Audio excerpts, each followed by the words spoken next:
అనారోగ్యం చేత బాధపడుతున్న వ్యక్తి. వాళ్ళ ఆయన ఏడ్చేవాడు, ఏదైనా చెయ్యన్నా, ఏదైనా చెయ్యన్నా. నేనేం చేయను, నాతోనే ఏం లేదు, నేనేం చేయలేను. నాకున్న వెంట్రుకలనే నేను నల్లగానైనా తెల్లగానైనా చేసుకోలేదు. నేనేం చేస్తా?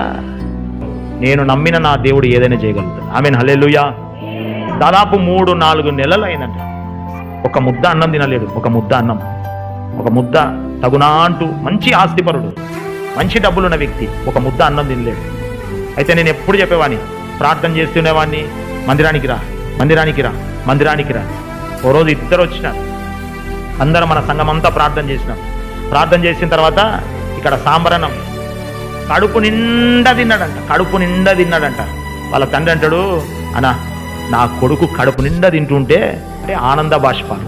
ఆమేన్, హల్లెలూయా, హల్లెలూయా. భయపడాల్సిన అవసరం లేదు. ఏ రోగం ఉన్నా సరే నీ దేహంలో, మరణకరమైన పరిస్థితులు నీ దేహంలో ఉన్నా సరే, డాక్టర్లు అని అంటారు, ఇదిగో చనిపోతాడు తీసుకొని వెళ్ళు అని డాక్టర్లు అంటారు. కానీ నా దేవుడు అంటాడు, భయపడద్దు, ధైర్యంగా ఉండు. ఎందుకు తెలుసా? జీవన మరణాలు యెహోవా వశం.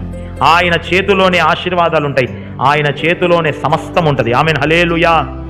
ఆ సమస్తము కలిగిన దేవుడు అంటూ ఉన్నాడు, భయపడక ధైర్యంగా ఉండు.